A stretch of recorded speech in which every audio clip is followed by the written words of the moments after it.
पनवेल विधानसभा क्षेत्राच्या शिवसेना उद्धव बाळासाहेब ठाकरे पक्षाच्या वतीने महाविकास आघाडीच्या एकमेव अधिकृत उमेदवार सौ लीनाताई अर्जुन गरड यांच्या प्रचारार्थ शिवसेना उपनेते प्राध्यापक नितीनजी भानुगडे पाटील यांची प्रचार सभा इथे संपन्न झालेली आहे। या प्रचार सभेदरम्यानच आपण जाहीरनामा आणि वचननाम्याचं प्रकाशन इथे केलेलं आहे आणि या जाहीरनाम्याबद्दल सर्व पत्रकार बंधूंना संबोधित करण्यासाठी आजच्या या पत्रकार परिषदेचं आपण आयोजन केलेलं आहे।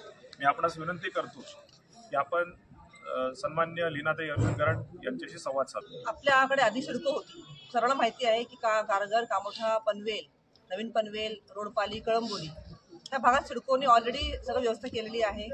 इन्फ्रास्ट्रक्चर सिडकोने तयार केलेलं आहे, म्हणजे रस्ते, लाईट, पाणी, drainage, footpath, skywalk, bridges, police station, railway station, central park, golf course या सगळ्या सुविधा सिडकोने ऑलरेडी दिलेल्या आहेत। म्हणजे डेव्हलपमेंट झालेलं आहे, फक्त मेंटेन करण्याचं काम हे महानगरपालिकेचं आहे। तरी पण आपण महानगरपालिका आम्हाला माहिती होतं की पनवेलमध्ये जर महापालिका आपली खारघर गेलं महानगरपालिकेमध्ये तर आपली अवस्था घरकी ना घाटकी होणार आहे। आपल्याला आपलं स्वतंत्र वेगळी महापालिका पाहिजे होती। आपलं काय म्हणणं होतं की आपण पनवेलमध्ये नको आहे, खारघर एक वेल डेव्हलप सिटी आहे आणि वेल प्लॅन सिटी आहे। पाहाल तुमच्या जाहीरनाम्यामध्ये पहिला विषय आहे मालमत्ता कराचा। आपण कधीच म्हणलो नव्हतो की आम्हाला मालमत्ता कर पाहिजे किंवा महापालिका पाहिजे, पण आपल्यावरती सांगितल्याप्रमाणे मालमत्ता कर लादला गेलेला आहे आणि तो कर असा लादलेला आहे की भरपूर आहे। आपली बाजूची जी महानगरपालिका असेल, नवी मुंबई असेल, मुंबई असेल, कुठे पण इतका कर कुठेच लावलेला नाही। फक्त शहर मेंटेन करण्यासाठी जर तुम्ही इतका कर लावणार असाल तर हा चुकीचा आहे, अन्यायकारक आहे, ह्याला आम्ही विरोध केलेला आहे। आणि येणाऱ्या काळामध्ये आपली सत्ता आल्यानंतर पहिल्या जनरल बॉडी मीटिंगमध्येच आम्ही हा कर कमी करून घेणार आहोत आणि 500 स्क्वेअर फूट पेक्षा कमी घरांना कर माफ करणार आहोत। अनुषंगाने मार्ग अवलंबलेला काय सांगाल, कशा प्रकारचं चित्र आहे? शेकापांनी खरं तर बंडखोरी केलेली आहे। उरणमध्ये त्यांचं नसताना त्यांनी त्यांचे प्रीतम म्हात्रे इथे उभे केलेले आहेत, त्याच्यामुळे कुठेतरी उद्धव साहेबांना हा स्टँड इथे घ्यावा लागला आहे आणि आज ते सगळं जनतेची दिशाभूल करतायत आणि उद्धव साहेबांचा फोटो लावून दाखवतात की महाविकास आघाडीचे घटक पक्ष आहेत ते सोबत आहे, पण खरंच तर उद्धव साहेब पूर्णपणे वेगळे आहेत आणि शिवसेनेच्या वतीने मला अधिकृतपणे मशाल चिन्हावरती उमेदवारी मिळालेली आहे। त्याच्यामुळे कुणी त्यांच्या भूलथापांना बळी पडू नये हेच मी जनतेला आवाहन करते। ते जनतेची दिशाभूल करतायत। खरं तर त्यांच्याकडे जो सिंबल आहे तो कुठला आहे? शिट्टी, म्हणजे ती कुठलं अधिकृत सिंबल नाहीच आहे। तुम्ही म्हणाल महाविकास आघाडी तर पंजा पाहिजे, तुतारी पाहिजे किंवा मशाल पाहिजे, तर ते कसे काय होतील महाविकास आघाडीचे उमेदवार? आपण जवळपास 60 ग्रामपंचायती जे आहेत महापालिका क्षेत्रातील, विधानसभा क्षेत्रातील, तिथं संपूर्णपणे आपला दौरा जसा झालेला आहे। कालच आम्ही रामदास भाई आम्ही सर्वजण मिळून बरेचसे आपले महापालिका क्षेत्रातील सर्व गावं आपण कव्हर केलेली आहेत। तो खूप छान रिस्पॉन्स मला तिथून मिळत आहे।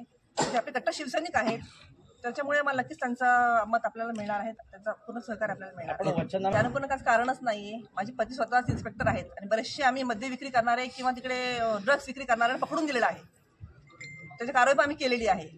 पण जाहीरनाम्यामध्ये खूप विषय आपले आहेत, भरपूर विषय आहेत, तो खूप जाहीरनामा तो खूप मोठा होईल, लेंदी होईल। आपला फोकस जो आहे फक्त मेन विषयावर आपण केलेला आहे।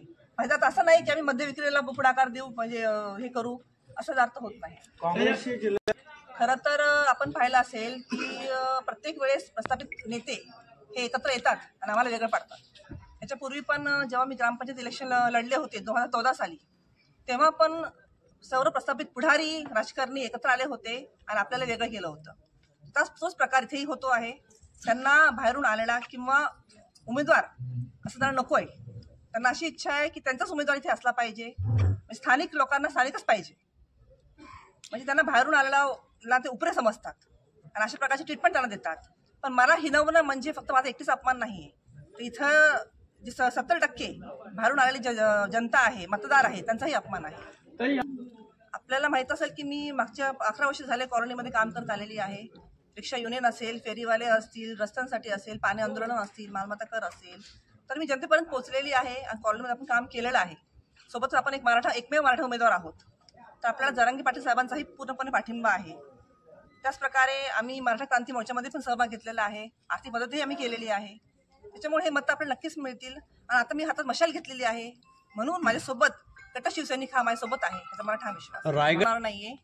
कारण आपण पाहाल तर शेकापचं जी कामगिरी आहे फक्त ग्रामीण भागापर्यंत त्याची मर्यादित आहे। आता आपण पाहाल तर शहरी भागामध्ये एकही शेतकरी नाही, एकही कामगार नाहीये, त्याच्यामुळे शेतकरी कामगार पक्ष संपुष्टात आलेला आहे शहरी भागामध्ये। त्यांनी ओल्ड पनवेल म्हणाल किंवा ग्रामीण भागावर ते त्यांचं आहे कार्य, त्याच्यामुळे आपल्या मतसंख्येवर परिणाम अजिबात होणार नाही. ऍक्च्युली ही भाजपचीच खेळी आहे खरं सांगायला गेलं तर. भाजपने मुद्दामून ही पेरलेली आहेत जेणेकरून तिरंगी लढत होईल आणि त्याचा फायदा त्यांना होईल, पण असं मी होऊन देणार नाही. जनता आपल्या पाठीशी आहे. खरं ती उमेदवारी मला स्वतः मागितलेली नाहीये, जनतेतून आलेली आहे आणि त्याच्यामुळे जनतेला कुठेतरी बदल हवा आहे म्हणून जनतेला आपल्याला निवडलेलं आहे. लाडकी बहीण झाले असं कसं काय होईल? तर महिलांना पनवेल शहरामध्ये किंवा ग्रामीण भागामध्ये पण स्वच्छतागृह नाही आहेत जाण्यासाठी. तो एक विषय खूप गंभीर आहे आणि महिलांवर इतके अत्याचार होत आहेत तर त्याच्यासाठी अत्याचार विरोधी कायदा अजून बनलेला नाही आपल्याकडे. म्हणजे तो कायदा आणलेला आहे पण त्याच्यावर इम्प्लिमेंट झालेला नाहीये. तर असा हा कायदा कसा आपल्या लवकरात लवकर येईल आणि महिलांच्या अत्याचार विरोधी कायदा जर आला तर नक्कीच हे अत्याचार थांबतील आणि जो गुन्हेगार असेल त्याच्याकडे कारवाई होईल. आमची लढाई आपला खरं तर विरोधक सर्वांना माहिती आहे, स्थानिक आमदार प्रशांत ठाकूर आपले विरोधक आहे. पण बघाल तर महाविकास आघाडीमध्ये राष्ट्रवादी काँग्रेस आहे. राष्ट्रवादी काँग्रेसचे जिल्हाध्यक्ष कोण आहेत? सतीश पाटील साहेब आहेत, जे चाली प्रस्थापित नेते आहेत. काँग्रेसचे नेते कोण आहेत? सुदाम पाटील साहेब, जे चाली प्रस्थापित पुढारी आहेत. तो आधीच सांगितलं की जे प्रस्थापित नेते पुढारी आहेत ते आपल्यासोबत कधीच नव्हते, आधी नव्हते ना पुढे नसणार आहेत. पण राष्ट्रवादी काँग्रेसला किंवा काँग्रेसला मानणारी जनता आपल्यासोबत आहे. सांगितल्याप्रमाणे मालमत्ता कर, पाणी समस्या, प्रदूषण, शिक्षण व्यवस्था, त्रिस्तरीय आरोग्य व्यवस्था, स्वतंत्र महानगरपालिका, रस्ते व अद्याप नागरिक सुविधा, ग्रामीण प्रलंबित विषय, वीज पुरवठा आणि सार्वजनिक वाहतूक व्यवस्था हे आपले मुख्य विषय आहेत. आणि जनतेला आव्हान करेल की आपण सर्वांनी जर धगधगती मशाल हाती घेऊन इथं जर तुम्ही सर्वजण पोचला, घराघरापर्यंत पोचला, सत्ता परिवर्तन केलं तर आपले हे सर्व आपले जे काय वचननामामध्ये आपण जे काय लिहिलेले आहेत ते सर्व आपण पूर्णपणे करू. एवढं अजिबात वाटत नाही. कारण आज सांगितल्याप्रमाणे राष्ट्रवादी काँग्रेस असेल किंवा अजून कुठले पक्ष असतील, त्या मतांना त्याचे जे मतदार आहेत, ती जनता आहे, ती आपल्यासोबत आहे. नेते जरी नसले, मानणारा जो मतदार वर्ग असतो, म्हणजे पवार साहेबांचा चेहरा बघून जो मतदान करतो तो आपल्यासोबत आहे. कारण नेता तिथं जरी असला तरी राज्यात महाविकास आघाडी कायम आहे. महाविकास आघाडीतला 3 प्रमुख पक्षांपैकी एक पक्ष शिवसेना उद्धव बाळासाहेब ठाकरे आहे आणि त्या पक्षाच्या अधिकृत उमेदवार लीनाताई अर्जुन गरड या असल्यामुळं सुज्ञ मतदान करताना महाराष्ट्र राज्यातील महाविकास आघाडी डोळ्यासमोर ठेवून मतदान करणार आहे. त्यामुळं काही ठिकाणी जिल्हाध्यक्ष विचारधारेचे मतदार हे आपल्यासोबत आहेत, त्यांचा आम्हाला रिस्पॉन्सही आहे आणि तो मतपेटीमधून व्यक्त होईल याची आम्हाला खात्री आहे. मातोश्रीवरून आदेश आलेला आहे आणि इव्हन पत्रही दिलेलं आहे की कशा प्रकारे शेकअप आपले साहेबांचा फोटो लावून दिशाभूल करतात लोकांची आणि महाविकास आघाडीचे उमेदवार म्हणून सर्वेकडे ते जाहीर करतायत, तर त्याच्यावर ऍक्शन नक्कीच होणार आहे. साहेबांची मिसेस उभी आहे, त्यांची 5,000 मतं इकडे आहेत कामोठ्यामध्ये, त्यासाठी ही छोटीशी मिटिंग लावलेली आहे. पण ह्याचा त्यांनी वेगळ्या पद्धतीने ह्याचा जाहीर श्रद्धा म्हणून सांगितलं, दिशाभूल केलेली जनतेची. सांगितल्याप्रमाणे गेले 11 वर्ष झाले मी ॲज अ कॉलनी फोरममध्ये काम करते. आपण विविध इथं कल्चरल इव्हेंट्स असतील ते आपण करत असतो, स्पोर्ट फेस्टिवल आपण इथे केलेले आहेत. जनतेला माहिती आहे की कॉलनी फोरमचं काम काय आहे. आतापर्यंत आम्ही जे समस्या इथले जे रिक्षा असतील, फेरीवाले असतील, त्यांच्यासोबत आम्ही कायम काम केलेलं आहे. त्याच्यामुळे सर्वांचं आम्हाला सहकार्य आहे.